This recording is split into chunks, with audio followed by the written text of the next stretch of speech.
want to breastfeed, what can partners do to support breastfeeding? Yeah, that's a really important question because we know that the role of the partner is absolutely crucial in breastfeeding. So I'd say at the very beginning, the role of the partner is to be the kind of gatekeeper. So you're not the one who's been through the birth. It's your job to talk to family members, make sure that Great Aunt Sue doesn't turn up expecting to have dinner cooked for her. If your partner doesn't even want Great Aunt Sue in the house for 2 weeks because she wants to breastfeed, that's your job. You know, your job is to sort everybody else out. Your job might be in the hospital to go and find somebody because your partner really needs support and you need someone to get in that room right now. Your job is to be a bit bossy. That's the first thing I'd say. Second thing I think is to learn about breastfeeding. It's really important that you know what breastfeeding is for. As I said, don't use the benefits of breastfeeding as a term, but go onto the baby-friendly UNICEF website, look at the research page. There's a list of 50 research studies. It helps at 2 o'clock in the morning if you know some of the reasons why exclusive breastfeeding is worth pursuing. Sometimes when we see our partners in pain or our partners are struggling with a growth spurt and baby wants to feed yet again and our partner's really tired, it's so tempting to say, oh, just give a bottle. It's okay if you give a bottle. I want you to be okay. I'm worried about you. But actually, in the longer term, if your crying wife could say, actually, you know what? I'd rather you didn't do that, actually, because I want to breastfeed. Can you please help me to breastfeed instead of looking for an easy answer? That will be appreciated in the long term. So encouraging, saying well done, which sounds cheesy, but sometimes new mums need to hear that, especially when they're very hormonal. Baby blues in the first week, they're feeling really down and worried and upset. If you know what a good latch looks like, you are going to be the person who saves the day. You go and look on videos online. You go and Google Dr. Jack Newman, who's a doctor in Canada with lots of breastfeeding resources online, because you've got a 360-degree view. Quite often, mums who are breastfeeding can't see what the bottom cheek is doing, can't see where the baby's arm is, can't see how close to get baby. You can pop around that side and you can look and see whether both cheeks are touching the breast.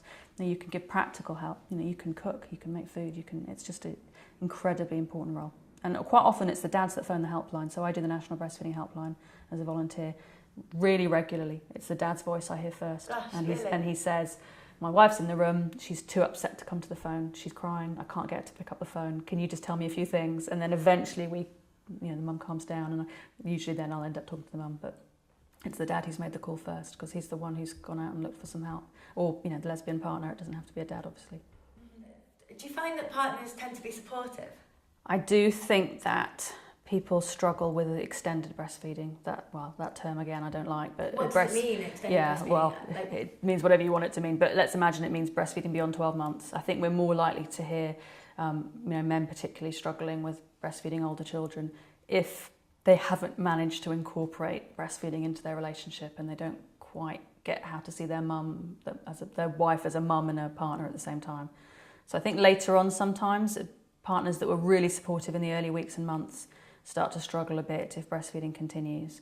And I also sometimes hear stories of partners who've gone back to work, they're coming home, it's week 3, week 4, week 5, the baby's really restless in the evenings. That's often when peak crying time will happen. And the partner walks through the door and goes, gosh, this baby's always crying. I can never have time with this baby when they're not crying.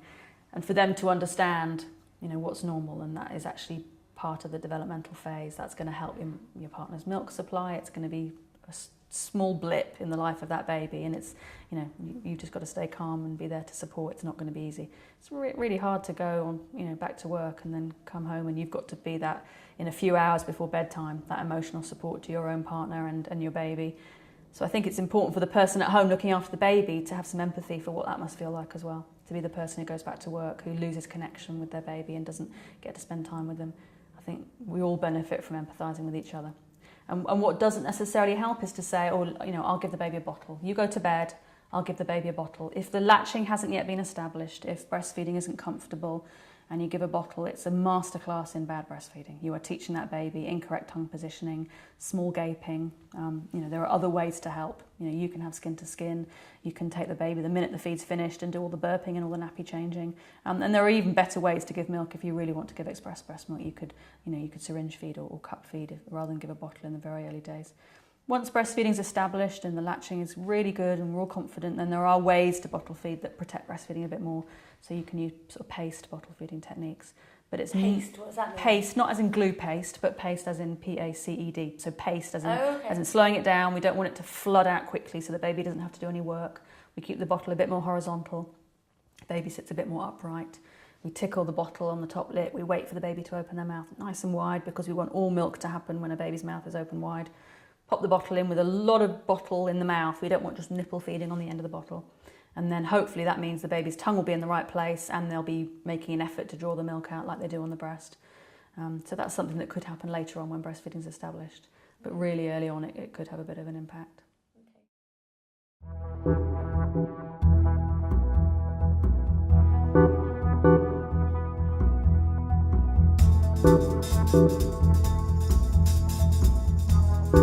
Okay.